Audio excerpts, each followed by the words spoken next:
Magandang morning mga Rocky Royce. Kung bago lang po tayo sa ating channel, ito lang po ang shop ng Rocky Royce. Tabi po ng McDonald's. Ayan lang po ang arko. 200 meters lang po yan. Galing dyan sa arko na yan, Tabang at saka Giginto. Ayan naman po ang Industrial City. Dito lang po tayo sa may stoplight. Ayun. Magandang morning sir.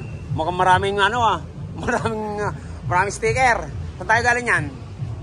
Angono Rizal. Ayan, pangalan? Mark. Ayan, si Sir Mark. Ilan na natakbo niyan, sir? 8,000?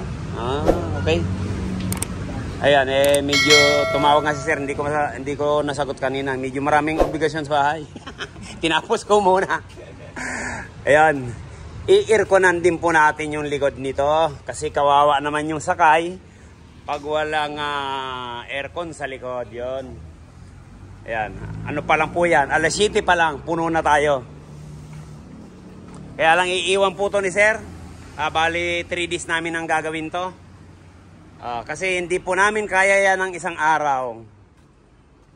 Para wala po tayong backjob sa mga ganyan. Yan, 3 days po namin ginagawa ito. Gaya nito. Okay. Lang ni Sir Jason. Para magawa natin. Kasi pag hindi iniwan hindi namin magagawa. Okay. Sige sir, tawagan na lang kita pag napadali. Pag napadali. Pero pag ano hanggang Martes. Tuesday tayo. Okay. Ingat. Sir. Kasi sir, malamang kahit Tuesday na lang. Okay, sige. Kasi Monday may Sige. Sir, anong panayaan mo yung nasa vlog mo naman, yung din ang ilalagay mo na di ba? Yan. Mas matibay kasi yun, saka marami tayong nakukuha. Sir, thank you. Nako.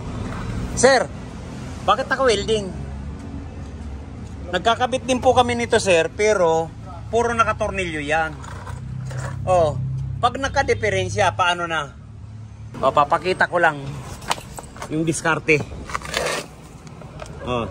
Ito po, yan. Yan po, gumawa kami ng plancha. Diyan namin tinornilyo. Wala pong welding yan, mga Rocky Royce. Walang welding yan. Ito, welding lang dyan sa plancha. Ayan Hindi po pwedeng nakapix po yan, bumper natin. Tibay yan Yung kinabit dun sa Suzuki. Ayan, tibay po yan Huwag po kung ganun. Gaya niyan, kailangan namin tanggalin. Di matanggal kasi naka-welding. Papahirap tayo nito. Siyempre, dudukutin natin. Wala, dukutin na lang natin.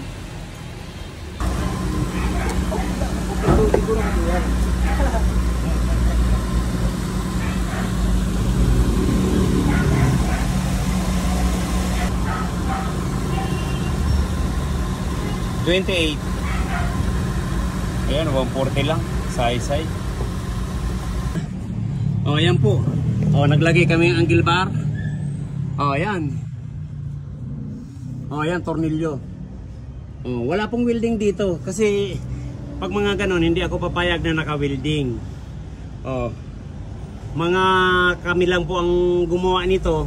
Pero wala pong welding yan sa chassis. Tingnan mo naman yung chassis. Ayan. Pag pinunasan mo ng kamay, di ba? Kasi ganito, nakatapot po yan, ansala ang pintura niyan. Yan, medyo may ano na naman, kakarakalawang na kasi mga 6 na taon na to. Pero di ba, 6 na taon, walang kalawang, medyo garagas-gas lang mga Rocky Royce. Puro tornilyo po yan. Sinisir ko lang po yung trabaho namin. Tornilyo. Wala pong welding. Kasi pag winildingan yan, once na winilding yan, kakalawangin, di ba? Pag tayo po magpapalagay nito, yun, mga tornilyo po. Ayan, dito po yung kiino. Yan, kiino. Ayan po yan, Yung stainless po na original, ganyan. SUS 304, ganyan po yan, original. Hindi po kinakalawang yan. Tambutso rin po pala kasi kami. Yan, gumagawa rin kami niyan, yung running board. Saka ito rin, Kaya mga bull bar. Yan. Yan ang sinasabi ko po, hindi po kami nagwi-welding, puro po nakatornilyo yan. Mga ka-RR, yan. Pang MB350 po pala ito. Kaya ako lang po na-share yan dahil gumagawa po kami ng mga running board saka bumper. Okay? Sana may napulot po tayo. Install po tayo ng aircon dito. Kaya check natin kung may butas sa baba. Butas yan nasa gitna. Yung nakaraan, ganito po, walang butas, mga ka-RR. Ayan po, saan po natin dito idadaan yung hose, mga ka-Rocky Royce, Hino po ito, hino. Pag mga hino, yon dati po, diyan natin nilalagay. Wala pang 1 pulgada, mga ka-RR, Kaya gagawa naman natin ng paraan to, sir. Wala pong butas. Ayan po, nakahinang. Dapat po, dito po yan. Ayan, gugustuhin mo po ba yan? Nilagyan na lang ng sticker. Ito po ang umpisahan ng bulok ng kaha, mga ka-Rocky Royce. Ayan, bulok na po yan. Lumubo na. Iwasan po natin, siyempre hindi naman ganun lang kadali magpapintura ng sasakyan. Pero kung may iwasan naman, bakit hindi? Ayan, bulok na po yan, sir. Kasi dito hininang, diyan kinabit, di ba? Ayan po, bulok na. Bulok na yung winildingan. Ayan po yung umpisahan ng kalawang. Okay. Yan, sana may napulot. Ayan, sir, nilagyan na lang ng sticker. Bago-bago ng sasakyan natin. 8,000 pa lang natatakbo. Pag mga ganito po kasi, tinatanggal namin to dapat. Ngayon, dinukot na lang. Kahit pa paano, pero hirap dukutin sa ilalim. Yan. Dahil yung bumper naka-fix. Pero kung puro nakatornilyo lang po yan, matatanggal namin to, pati itong pinaka-bumper niya. Yan. Hindi po pwedeng inutanggalin to Dito kami maglalagay ng Y. Okay? Pag magpapalagay po tayo nito, kailangan po nakatornilyo, mga ka-RR, para pag mayroon tayong gagawin, madali lang po tayong magpaklas. Ngayon, kahit nahirapan kami, at least natanggal pa rin. Yan, okay? Sige. So-convert po natin yan. Puputulin po kasi natin to. At dyan tayo naglalagay ng Y. Okay? Lang. Barina.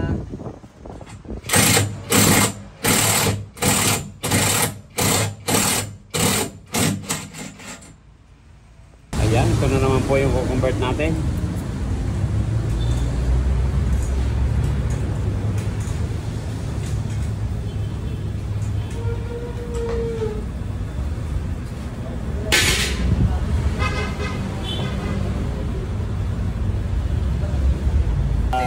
Yan, sishare lang po natin, mga ka-Rocky Royce. Ito po, kinabitan ng aircon sa likod. Ayan, wow, ganda. Di ba? Ang ganda, kinabitan ng aircon sa likod. Pero, ang nangyari, nawala ng bomba. Ayan. Kasi nilagyan po ng aircon sa likod, wala po siyang condenser, hindi naglagay. Sabi ko nga po, ngayon lang ako naka-encounter ng ganito, na nasira yung compressor. Ayan. Saan po ginawa? Ayan. Ayan. Hindi na po ako magpabanggit. May sinabi si ma'am. Ayan. Wala na po. Minsan malamang mga umaabot din po yan ng mga 90 PSI. Pero ito, 125 PSI. 150 na lang. Wala na. Kaya wala po yan lamig, mga ka-RR. Yun. Doon po yan nasira. Kaya pag mga ganito nga po, sinasabi ko, pag magpapa-install sa amin, indoor lang, walang condenser, sorry, hindi po namin gagawin yan. Okay? Yan. Papalit po tayo ng compressor niyan. Sige, magpapatay. Po itong ginagawa namin. Ito, sinasabi ko na, lalagay po kami ng isang condenser dyan. O gaya po niyan, sira yung compressor. Kaya bago mahuli ang lahat, gagawin po natin ng ganito, mga ka-RR. Kaya po nasira yun, hindi po nag-automatic na. Ayan. Okay. Kaya yung ginagawa natin, kita nyo naman. Dito kami naglagay ng Y. Okay. Kaya kawawa naman po yung ganon. Nasira kagad yung compressor. 3 times nang bumalik. Ngayon di na raw po babalik dahil dito na sa amin pagagawa. Yan, okay? Ayan, ito naman po yung 5.8 ninihinang kanina. 3.8 po yun. Sa condenser, yung pabalik.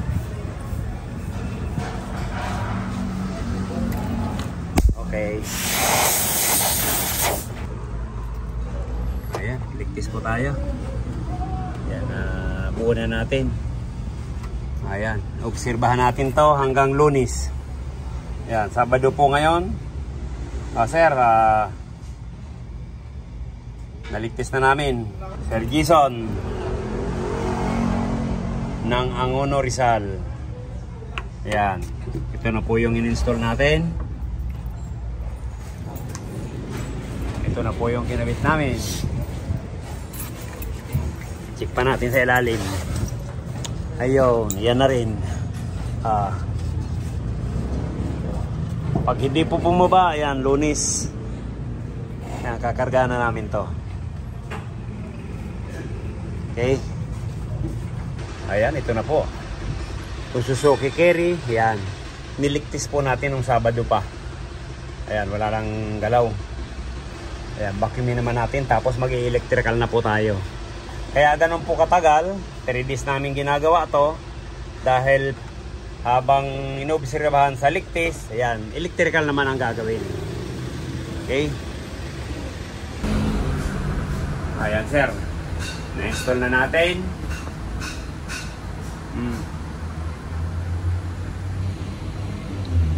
Naligtis na, magdamag, na vacuum, yan. Tapos na rin po electrical, yan. Karga na po natin yan. Ayan sir, i-recharging na tayo.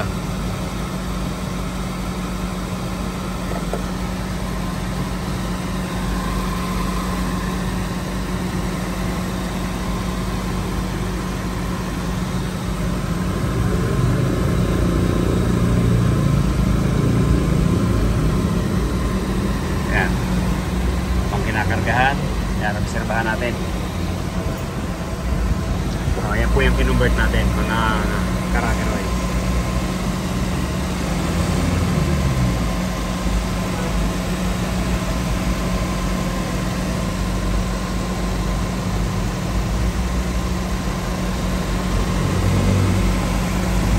Yan po tayo naglagay ng wire bago pumasok ng compressor.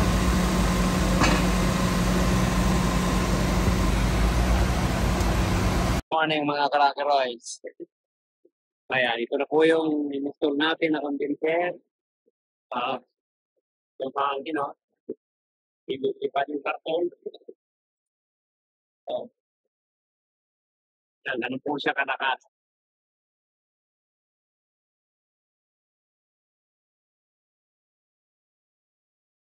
Ayan, automatic po siya. Dapat ganyan. Nag-automatic. Kasi pag hindi po nag-automatic yan, ayan, medyo delikado ang compressor natin yan. Dapat ganyan, mga cracker-oils. Ayan. Okay na to. Sir Jason, ayan, tapos na sir. Pwedeng kuhanin mo na to bukas. Dinala po ito ng Bernis. Bernis, Sabado namin ginawa. Ayan, kukunin na Martes. Lunes na yun. Ayan, okay na.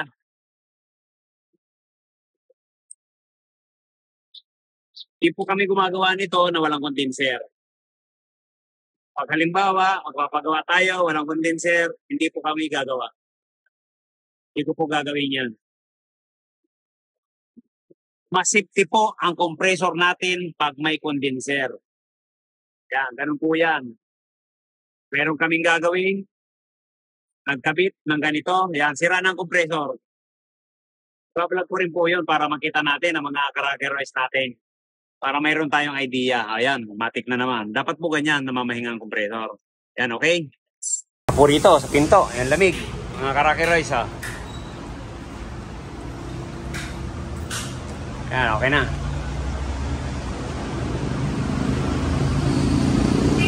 Ayan, sir. Sa mga nagtatanong, yan. Ganyan po yung ginagawa namin. Yung nakaraan nito, ayan, pinutol namin yung tubo. Nakasagad po doon sa kisame kasi may pinapasok daw ditong cabinet. Pero ganyan lang po yan. Pag talagang hindi naman nakakaabala, kung wala naman kayong pinapasok na mataas yan, ganyan lang po ang gagawin natin. Yan, tatak rockeroids na yan. Ayan, matik uli, oh. Ayun, under uli. Okay. Okay yan. Ayos ng buto-buto. Okay, carry ni Sir Jason. Yan, sukatan natin ang lamig. Ayan.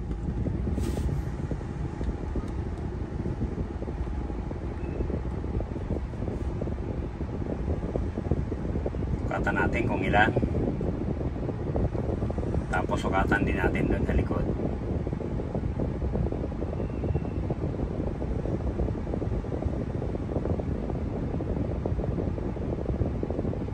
Yan, naririnig po natin yung ugong ng auxiliary pan.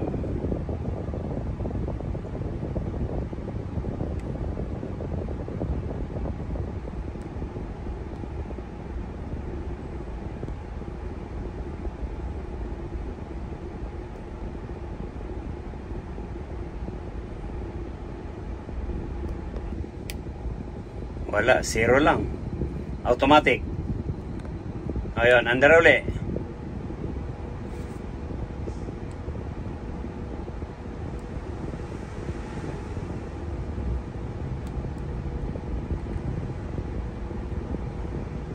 Yan, check natin sa likod. Yan, Sir Jason. Zero lang, automatic.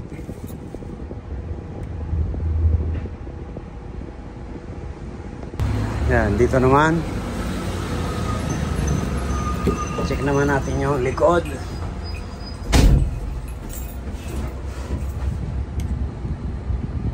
Ayan, ito po yan, mga karakeroys. Kaya pag maghihinang natin, babalutan lang natin yan para hindi na tayo mag-press uli. Kasi original to Okay, original na Japan yan. Ayan, nandito na po sila Sir Jason. Yan, kabababa lang ng motor. Sir, saan nga kayo galing? Angono Rizal.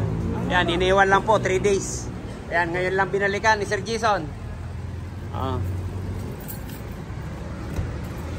Yan, wow.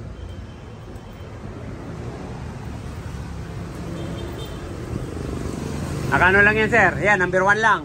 Diba? Ang ano yan, hanggang 3. Maraming salamat, Sir Jason. Thank you, kukunin na po. From Angono Rizal. Yan, tapos na. Yan, pag mga ganito po, 3 days po ang gawaan natin yan, mga karakeroys. Yan. Dinala ng Bernis. Yan, kinuha ng Martes. Wala po kaming pasok ng Linggo, mga karakeroys. Yan. Sa mga karakeroys natin, kung bago lang po tayo sa ating channel, yan, subscribe naman po. Karakeroys, share po tayo para malaman din po ng iba. God bless you all. Thank you, bye-bye.